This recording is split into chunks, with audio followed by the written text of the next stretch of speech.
My self Manisha. मैं पटना जैसे छोटे शहर से आई हूँ। अभी 4 दिन पहले ही बॉम्बे आई हूँ, मैं और मेरी मम्मा। क्या बताऊँ सर, बचपन से ही एक्टिंग करने का बहुत शौक है मुझे। एक स्टार बनने का शौक है। क्या बताऊँ, मैं हार्ड वर्क करने में बहुत बिलीव करती हूँ सर। आई मीन मैं चाहती हूँ कि मैं सबका दिल जीतूँ अपनी मेहनत से, एक लगन से। मैं चाहती हूँ कि लोग मुझे पसंद करें और इतना पसंद करें कि मैं सबकी फेवरेट हो जाऊँ। मैं हंसूँ तो हंसे, रोऊँ तो रोए, गुस्सा हो जाऊँ तो गुस्सा हो जाए। और जब मैं मर जाऊँ ना सर, तो मैं चाहती हूँ कि लाखों की तादाद में लोग आए मुझे देखने के लिए, शोक मनाए, इतना रोए जैसे कि मेरी फैमिली रो रही है। बड़े अजीब सपने हैं तुम्हारे। है तो सर, पर जो है यही है।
देखिए, आप लोग अंदर नहीं जा सकते, रुकिए।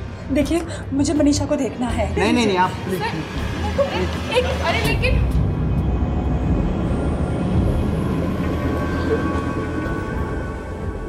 कुछ पता चला कैसे हुआ? No, I just heard it. यार, यहाँ कोई कुछ बताने को तैयार नहीं है। वो सुसाइड नहीं कर सकती है रोमी। I know. सर, कुछ और बात है।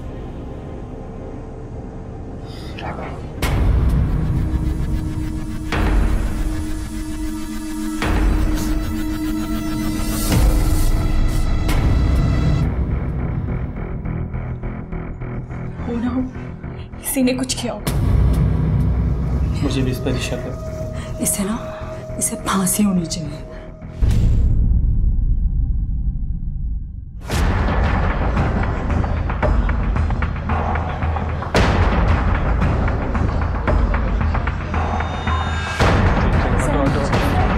हमें पता चला केस के बारे में। प्लीज देखिए, हमें भी अभी पता चला, मैं से कुछ नहीं बोल सकते। आप एक बार पता तो करिए। कोशिश कर रहे हैं सर, हम कोशिश कर रहे हैं। प्लीज आप पोस्टमार्टम में किसी भी तरह की लापरवाही नहीं होनी चाहिए, क्योंकि अगर गलत खबर बाहर गई तो र्यूमर्स फैलने के ज्यादा चांसेस हैं। बाय द वे, इसकी बॉडी को लाया कौन था? सर, पता चला है कि इसका बॉयफ्रेंड राघव, उसी ने सबसे पहले बॉडी को देखा था। और वो राघव अब है कहाँ? सर, वो इसे यहाँ छोड़ के चला गया। मनीषा के दोस्तों से उसका नंबर मिला, फोन ट्राई कर रहा हूँ लेकिन लग नहीं रहा है।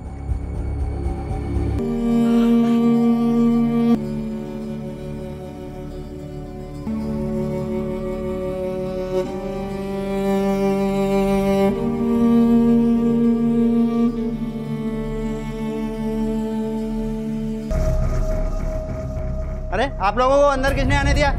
हाँ, हटिए, जाइए प्लीज, जाइए।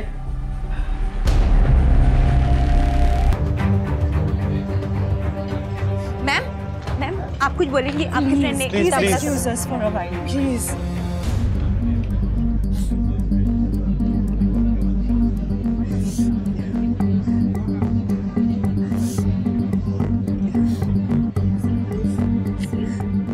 ये ना, आई एम टेलिंग यू, ये सुसाइड नहीं हो सकता, ये मर्डर ही है।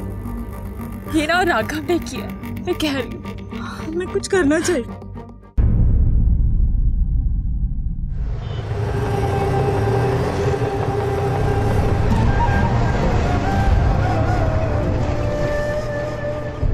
मैं मनीषा की माँ हूँ। मैंने मुझे कहा मैम आपकी बेटी ने इतना बड़ा कदम क्यों उठाया? मैम आप कुछ बोलना चाहिए। सर आप कुछ बताइए हमें।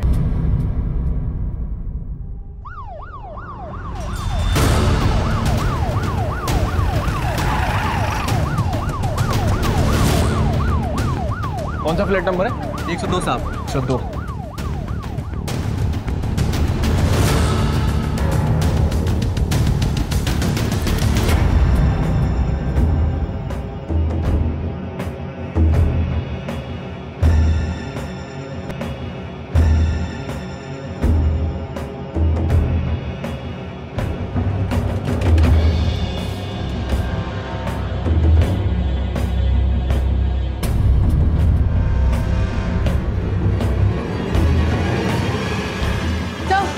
टेलीफोन मिला है।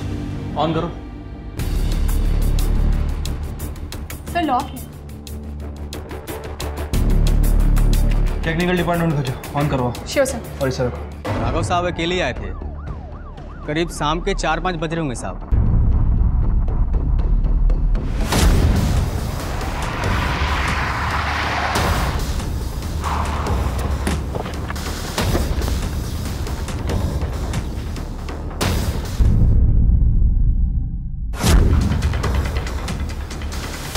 क्या हुआ साहब?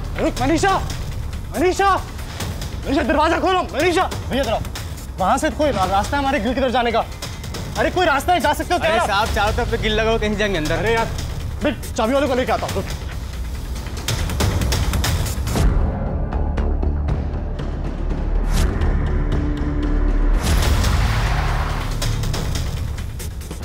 भैया जल्दी चलो, जल्दी चलो, जल्दी चलो।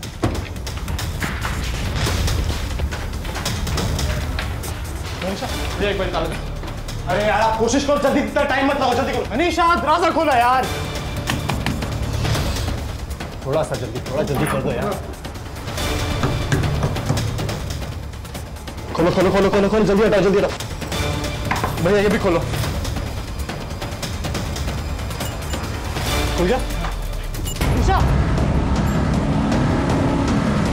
सर चाबी वाला यहीं पास के मार्केट में बैठता है। साहब मैंने तो सिर्फ जाकर दरवाज़ा खोला था। और हाँ साहब, बाद में साहब के साथ दुपट्टा काटने में मदद की थी। उसके बाद साहब मेरे को कुछ नहीं मालूम।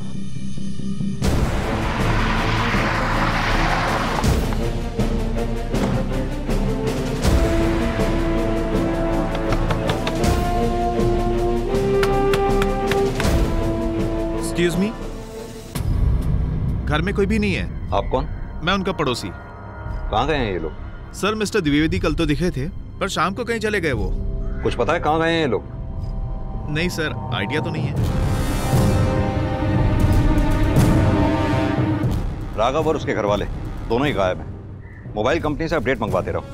राघव का फोन जैसे ही एक्टिवेट होता है फौरन अलर्ट जारी करो। या तो राघव इस केस में इन्वॉल्व है या फिर उसे डरता कि फंस जाएगा। जो भी हो, इस राघव को ढूंढना बहुत जरूरी है। चलो।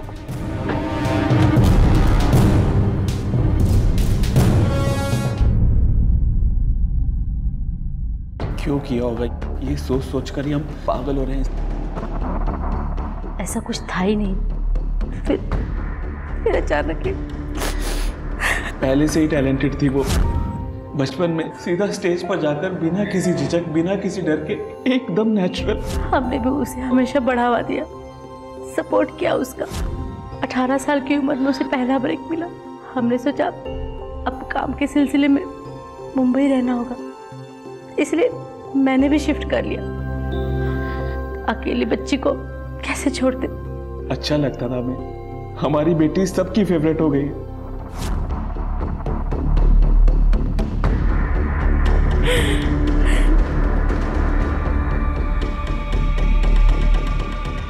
ठीक है, हम चलते हैं। वैसे आप लोगों को कुछ याद आए और कुछ बताना चाहें तो बताइएगा। PSI नीरज का नंबर है आप लोगों के पास। 6 मिनट।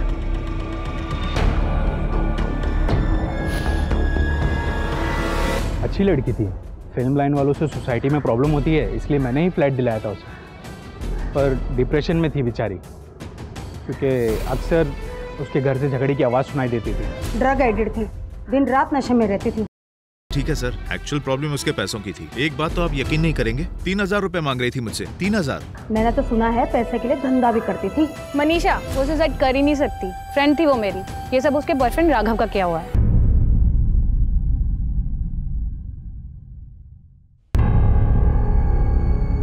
जबरदस्ती या स्ट्रगल के कोई निशान नहीं है। लिगेचर मार्क्स, लिप्स, जुबान का बेस नीला पड़ गया है, स्लाइटली एलोंगेटेड नेक।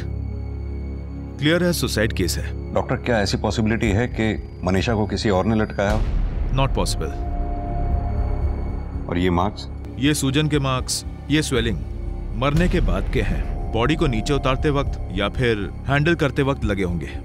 और पेट के बगल में जो निशान है वो काफी पुरानी इंजरीज के निशान हैं। यही कोई 4-5 महीने पहले के हैं। मीडिया में इस तरह की बातें फैल रही हैं कि मनीषा एडिक्ट थी। मुझे नहीं लगता कि वो एडिक्ट थी। अगर ऐसा होता तो हमें पोस्टमार्टम में जरूर दिखता। वैसे बॉडी में अल्कोहल के ट्रेसेस भी हैं।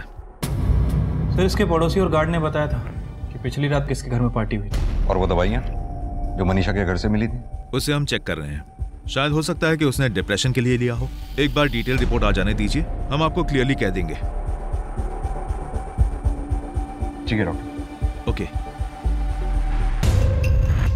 सर, बहुत कॉमन केस है। सेलिब्रिटी थी ना, इसलिए मीडिया और लोग तरह तरह की बातें कर रहे हैं। प्रॉब्लम ये है कि इस केस में सबको बयान देने का शौक है। इन बयानों पे हम रिलाई ही नहीं कर सकते। कौन सच बोल रहा है, कौन झूठ बोल रहा है, कौन सिर्फ अंदाजे से बयान दे रहा है, कुछ भी कह पाना मुश्किल है।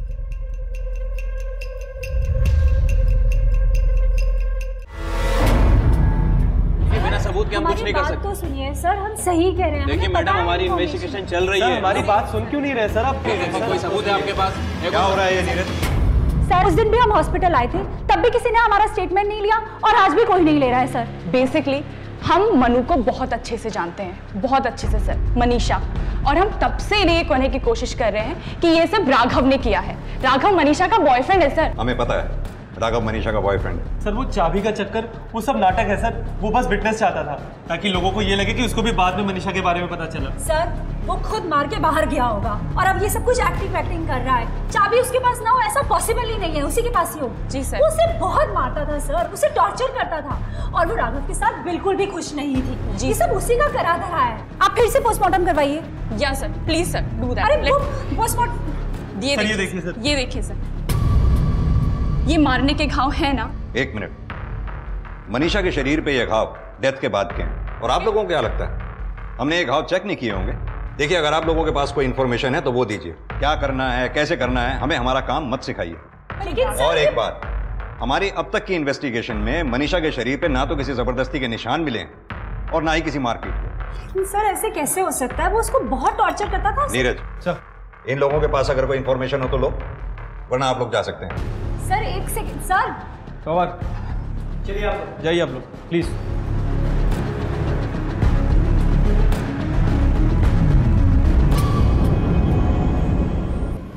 यहाँ कोई कुछ कर ही नहीं रहा है। But we must do something for Manisha. Listen, एक काम करते हैं, हमें प्रेस कॉन्फ्रेंस बुलानी चाहिए। इनफैक्ट मैं तो कहती हूँ उसके मॉम डैड को भी बुलाते हैं, वो आएंगे तो ज्यादा इफेक्ट पड़ेगा। सही कह रही हो।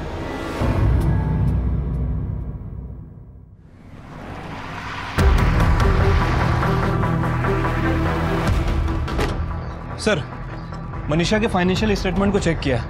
सर, उसे पैसों की प्रॉब्लम तो थी, लेकिन इतनी भी नहीं। नीरज, ये मनीषा के इनकम पैटर्न देखकर क्या लगता है तुम्हें? ये जो लोग उसके प्रोस्टिट्यूशन की बातें कर रहे हैं, कहीं ऐसा तो नहीं इसी वजह से उसके पछतावे में आकर उसने सुसाइड कर लिया? नहीं सर, मनीषा की जितनी भी इनकम हुई है सभी को वैलिडेट किया। सर, सारे के सारे पैसे किसी ना किसी असाइनमेंट के बदले प्रोडक्शन कंपनी के थ्रू ही आए हैं। और सर, रही बात प्रोस्टिट्यूशन की, तो मैंने इस एंगल में भी काम किया है। मनीषा के गार्ड और पड़ोसी, इनसे भी बात की है। सर, उन्हें नहीं लगता कि मनीषा इस तरह की लड़की है। सर, टीवी पर न्यूज़ देखिए।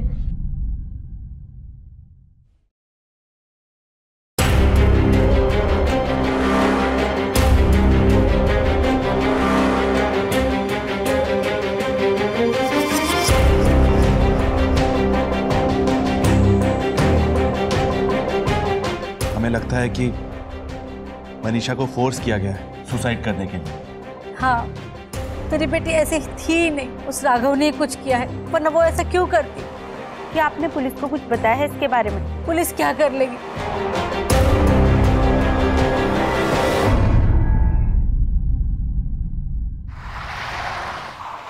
देखिए, मैं आप लोगों से सिंपल सवाल पूछ रहा हूं। अगर आप लोगों को राघव पर इतना ही शक था तो आपने हमें पहले क्यों नहीं बताया?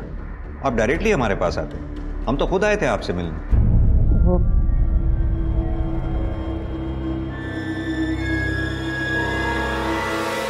तब नहीं बताई तो क्या हुआ, अब तो बता रहे हैं ना, क्या फर्क पड़ता है इससे? देखिए, हमें इनसे बात करने दीजिए, आप प्लीज चुप रहिए। प्रीति, चलिए प्लीज चलिए। मैं बिल्कुल ठीक बात कह रही हूँ, आप लोग मेरी बात ढंग से सुन नहीं रहे। प्लीज आप जाइए।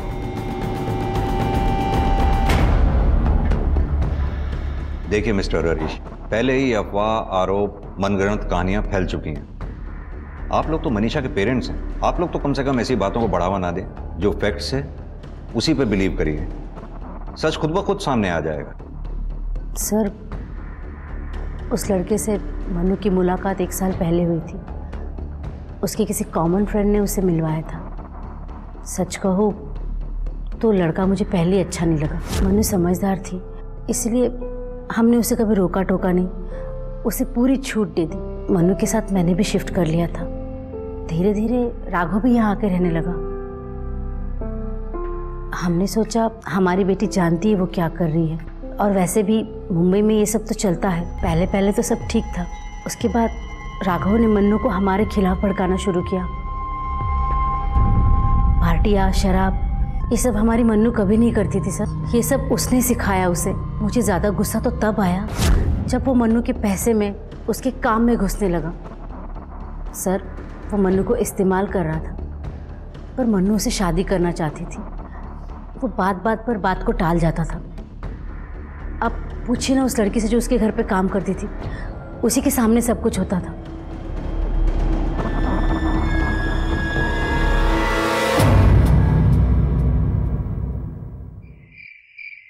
अच्छे आदमी नहीं थे राघव साहब। वो मैडम को कहाँ खुश रखते थे, जब देखो तब उन्हें मारा ही करते थे। तुमने कभी राघव को देखा मनीषा को मारते हुए? नहीं साहब, देखा तो नहीं, पर उन्होंने मुझे बताया था एक बार ये बात। इसके अलावा और कुछ? मैडम बहुत प्यार करती थी साहब से, यहाँ तक थी वो उनसे शादी भी करना चाहती थी। पर राघव साहब जब भी ये बात सुनते थे वो हमेशा टाल दिया करते थे।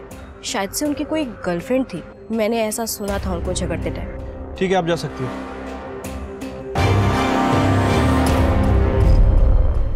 सर, राघव की दूसरी गर्लफ्रेंड। सर, एक और एंगल निकल गया इसके बारे में। ये राघव के बारे में कुछ पता चला? नहीं सर, अभी तक तो लोकेट नहीं हुआ है। सोसाइटी वालों से दोबारा बात करो, पड़ोसियों से भी। हो सकता है दूसरी गर्लफ्रेंड से जुड़ा मामला कोई सामने आए। ठीक है सर। अच्छा, पिछले कुछ दिनों में मनीषा का किसी से कोई लड़ाई, कोई झगड़ा या ऐसी कोई बात जो आपने नोटिस की हो? सर, मैंने कितनी बार कहा है कि फिल्मी लोगों को तो घर देना ही नहीं चाहिए। एक बार मैं घर पे जा रही थी, तब मैंने दरवाजे से बहुत आवाज सुनी। Thank you.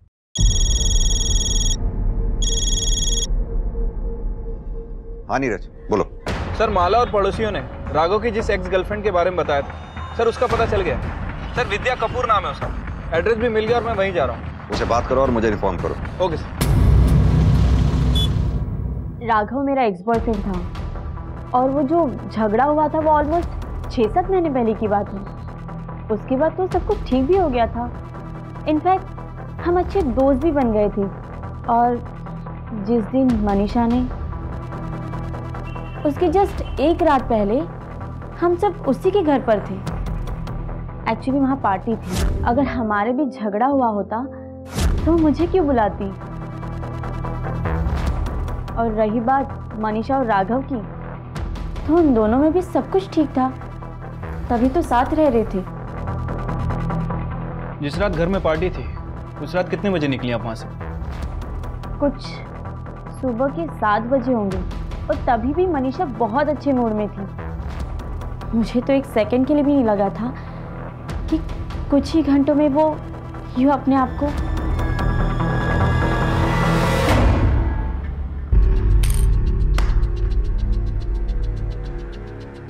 सर, गार्ड ने ये कंफर्म किया है कि जो लड़की मनीषा और राघव के घर आई थी वो राघव की एक्स गर्लफ्रेंड विद्या कपूर है। सर, मनीषा का बॉयफ्रेंड राघव अपने लॉयर के साथ आया है।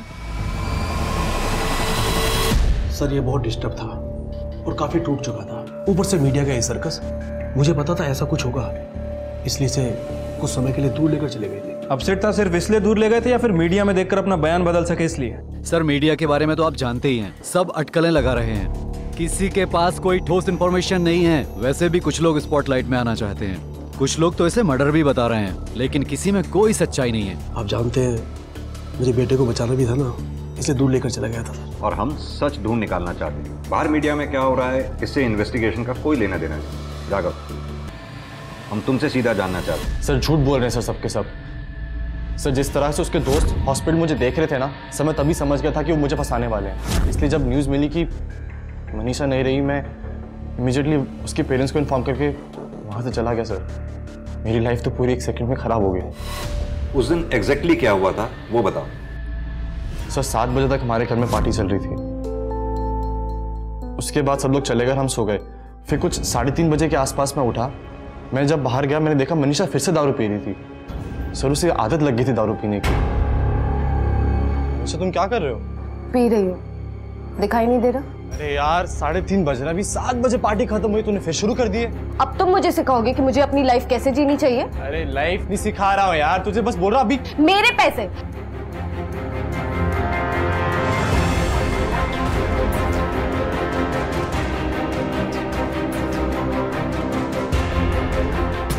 फिर मैं कुछ सामान लेने के लिए बाहर गया, उसका मुझे फोन आया। बहुत घबराई और अपसेट साउंड करी थी, शायद माँ बाप से कुछ उसकी लड़ाई हुई होगी। फिर उसके बाद मुझे कहने लगी कि मैं कुछ कर लूँगी। तो जैसे उसने मुझे बोला मैं भाग के घर गया। मैंने दरवाज़ा नॉक किया, उसने नहीं खोला, मेरे पास चाबी भी नहीं थी। फिर मैं नीचे गया, मैंने गार्ड को बुलाया। सर मैंने गार्ड को बोला कि ट्राई करे बालकनी से जाने की, लेकिन वो भी पॉसिबल नहीं हो पाया। सर उसके बाद मैं खुद भाग कर गया, चाबी वाले को लेकर आया। सर हमने दोनों ताले खुलवाए। सर उसके बाद जब हम अंदर के रूम के, फिर मैंने।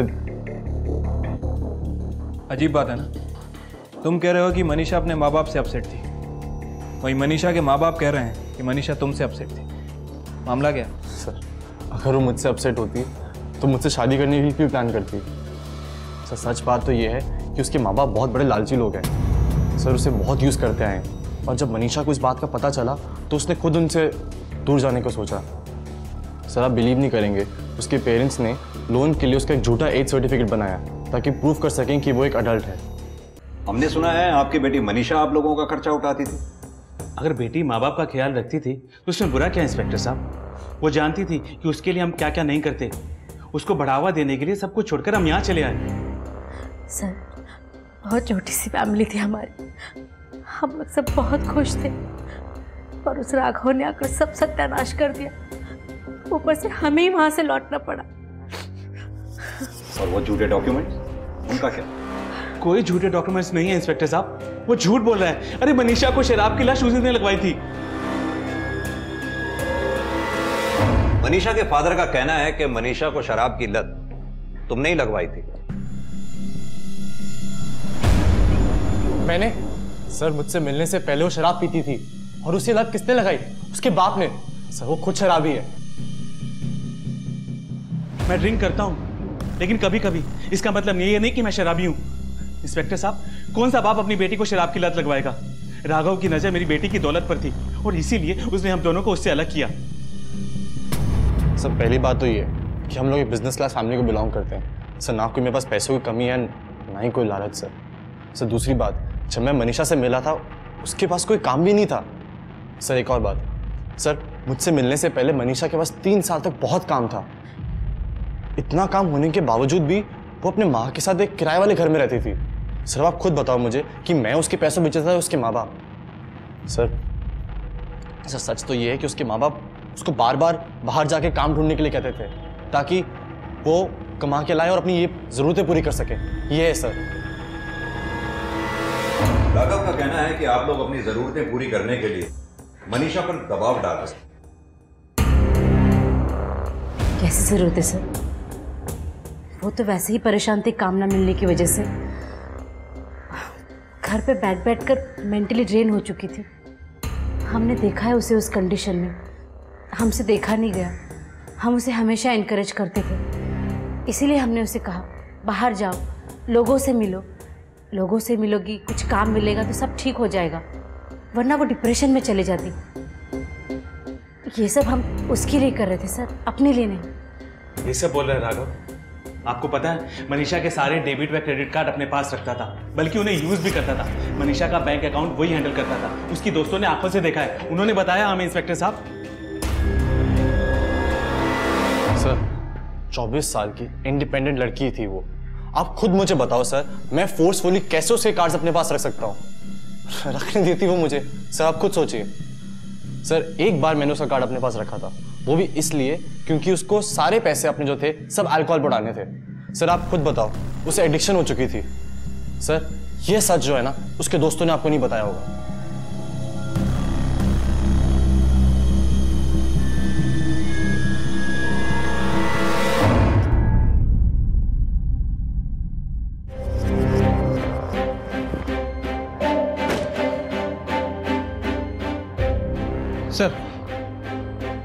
सर मनीषा सुसाइड केस के चलते राघव के बारे में कुछ और बातें पता चली हैं। कैसी बात? सर ये राघव छोटे मोटे फ्रॉड किया करता था और सारी औरतों से इसने 2 लाख से लेकर 3 लाख रुपए तक उधार ले रखे हैं बिजनेस के नाम पे, लेकिन उनके पैसे वापस नहीं किए। बहुत सारे थाने में इसके खिलाफ कंप्लेंट भी दर्ज है। सर मैंने कोई फ्रॉड नहीं किया सर। सर बिजनेस में रिस्क होता है, ये बात सब इन्वेस्टर जानते हैं। मैंने सारे पैसे बिजनेस में लगाए थे, अब बिजनेस फ्लॉप हो गया तो सब मुझे फ्रॉड बोलने लग गए। सर आप मुझे बताओ। राघव तुम्हें कुछ ये अजीब नहीं लगता? तुम्हारे मुताबिक तुम्हारे आसपास के सभी लोग झूठ बोल रहे हैं, इकलौते सिर्फ तुम ही हो जो सच बोल रहे हो। सर ऐसी बात नहीं है सर। ऐसा क्यों है कि अभी जो है सारी बातें बाहर आ रही हैं? खुद सोचिए सर, ये सब लोग सिर्फ और सिर्फ पब्लिसिटी चाहते हैं और कुछ नहीं। सब लोग मेरे बुरे वक्त का फायदा उठाना चाहते हैं, ये सच है सर। मैंने आपको पहले भी कहा हुआ है, अगर आप चाहो तो मेरे और मनीषा के बैंक अकाउंट चेक कर लो सर। उसके अकाउंट से मेरे अकाउंट में कभी कोई ट्रांसफर नहीं हुआ।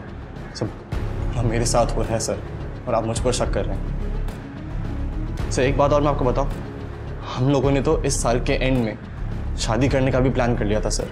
दोनों ने बात डिसाइड की थी।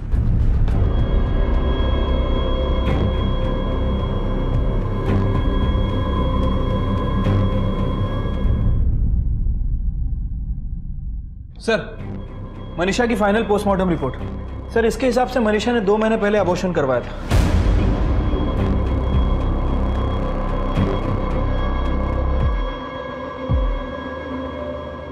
मैं तो तुम्हें ये बताने आई थी कि मैं माँ बनने वाली हूँ, हमारे बच्चे की, तुम्हारे और मेरे। कितनी बेवकूफ थी मैं कि मुझे लगा तुम्हें खुशी होगी, पर नहीं। मनीषा की पोस्टमार्टम रिपोर्ट से हमें उसके अबॉर्शन की बात पता चली है, क्या ये सच है? Yes sir. सर मनीषा के जो अबॉर्शन का डिसीजन था वो हम दोनों ने साथ में लिया था सर। हम लोग तो सिर्फ साथ में रह रहे थे सर, शादी भी नहीं हुई थी और हमारे कुछ करियर भी क्लियर नहीं थे सर, इसलिए ये डिसीजन हमने साथ में लिया था। अगर आपको चाहिए तो सर मेरे पास गायनेकोलॉजिस्ट का नंबर है, मैं आपको नंबर देता हूं, आप उनसे पूछ लीजिए सर। हाँ उसका अबॉर्शन मैंने ही किया था। डॉक्टर मनीषा का अबॉर्शन राघव और मनीषा की म्यूचुअल अंडरस्टैंडिंग से हुआ था। बुरा तो लग रहा था उसे, पर ऐसा नहीं था कि वो किसी फोर्स के कारण अबॉर्शन करवा रही हैं। जब मनीषा का अबॉर्शन हुआ राघव था उस वक्त वहां? मनीषा के साथ तो नहीं था उस टाइम में, लेकिन हो सकता है कि वो बाहर वेट कर रहा हो। लेकिन उसके दूसरे दिन वो प्रिस्क्रिप्शन और मेडिसिन लेने आया था, इतना मुझे याद है। आपने अभी तक उसे अरेस्ट नहीं किया? और क्या सबूत चाहिए सर आपको? इन सब से तो साफ साफ पता चल रहा है कि उसने हमारी मनु का अबॉर्शन फोर्सफुली कराया, क्योंकि वो चाहता ही नहीं था कि कभी वो मां बने। मनीषा को लेकर वो कभी सीरियस था ही नहीं इंस्पेक्टर साहब, वो सिर्फ उसका इस्तेमाल कर रहा था, वो भी उसके पैसे के लिए।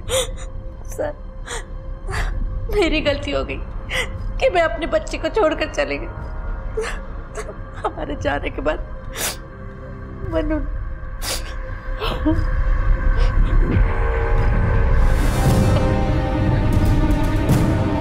एक्चुअली वो वैसी थी नहीं, बहुत सीधी सादी थी, लेकिन उसके साथ के लोगों ने उसे बहुत उकसाया और उसका दिमाग खराब कर दिया। स्मॉल टाउन से आने वाली लड़कियों की यही प्रॉब्लम होती है, पार्टी करना, गाड़ियों में घूमना।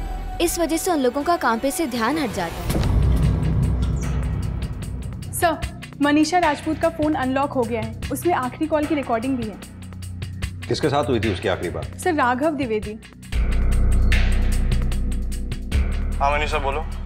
राघव तुम क्यों मुझे बार बार ऐसे ही छोड़ के चले जाते हो? मैं तुमसे बात कर रही हूँ Raghav, please try to understand. मुझ पे उंगलियां उठ रही है, मेरे कैरेक्टर पे उंगलियां उठ रही है, मम्मा पापा को भी धमकी मिल रही है। अरे क्या हो गया तुम्हें यार? इतनी छोटी सी बात को इतना बड़ा इशू क्यों बना रही हो तुम? छोटी बात? माय फुट छोटी बात।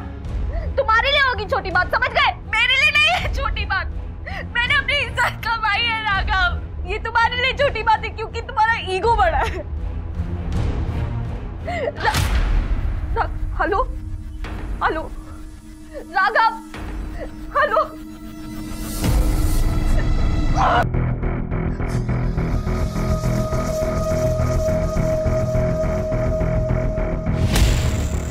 यार what happened now? You liar! धोखा दिया है तुमने मुझे, इस्तेमाल किया है मेरा इतने साल। पहले तो तुमने मुझे मेरी फैमिली से अलग कर दिया। Enough! बहुत हो गया। तुम्हें बार बार जाने का बहुत शौक है ना? अब जाओ तुम और देखो मैं क्या करती हूँ। हेलो, अरे मनीषा मेरी बात सुनो, मनीषा मेरी बात सुनो। हेलो।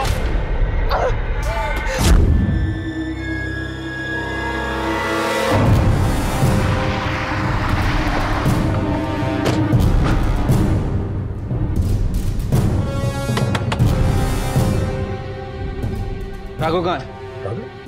हमारे पास राघव का रेस्टोरेंट है, कहाँ है वो? रेस्टोरेंट? हटी। अरे यस, क्या? सर्च करो।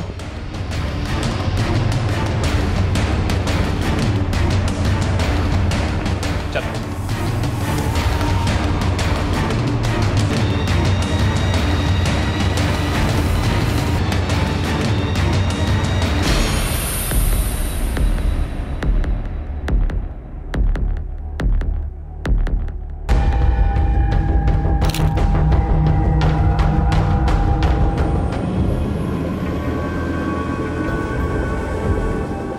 मनीषा को आत्महत्या के लिए उकसाने के आरोप में राघव को पुलिस ने गिरफ्तार किया। राघव ने अपने आप पर लगे सभी आरोपों को नकारा है। उसका यह दावा है कि उसके पास मनीषा की एक डायरी है जिसे कोर्ट में पेश करके वो अपने आप को बेगुनाह साबित कर देगा।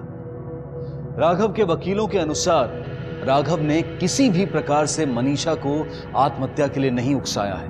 राघव दोषी है या बेगुनाह ये हम नहीं जानते। हम ये भी नहीं जानते हैं कि कोर्ट का क्या फैसला होगा, लेकिन हम ये जानते हैं कि मनीषा के साथ जो कुछ भी हुआ वो अत्यंत दुखद है। कहीं ना कहीं इस हादसे के लिए हम सब भी जिम्मेदार हैं। सफलता की सीढ़ियां चढ़ते इंसान का हम अभिवादन करते हैं, लेकिन जब वही व्यक्ति नाकाम होता है तो हम उसे ठुकरा देते हैं, उसे छोटा साबित करके उस पर हंसते हैं। और यह सिर्फ फिल्म जगत का ही नहीं बल्कि दूसरे प्रोफेशंस का भी सच यही है। हम अपने परिजनों, अपने परिवार, अपने दोस्तों, अपने साथियों के लिए वो सहारा बनने में नाकाम हो जाते हैं जिसकी उन्हें जरूरत होती है, और खासकर तब जब वो अपने जीवन में एक मुश्किल दौर से गुजर रहे हों। कृपया जिंदगी में किसी भी बुरे दौर से गुजर रहे व्यक्ति से मुंह ना मोड़ें, उनका साथ दें, उन्हें सही सलाह दें, उनकी मदद करें। और अगर आप खुद किसी मुश्किल दौर से गुजर रहे हैं तो अपनों की सलाह लें, उन्हें आपकी सहायता का मौका दें, क्योंकि आत्महत्या किसी समस्या का समाधान नहीं बल्कि खुद एक समस्या है। इसी विचार के साथ अब मैं अनूप सोनी आपसे विदा लेता हूं। फिर मुलाकात होगी अगले एपिसोड में एक और चौंका देने वाले केस के साथ। तब तक अपना और अपने परिवार का ख्याल रखें और देखते रहें क्राइम पेट्रोल डायल 100। सबक एक को सीख हम सबको। जय हिंद।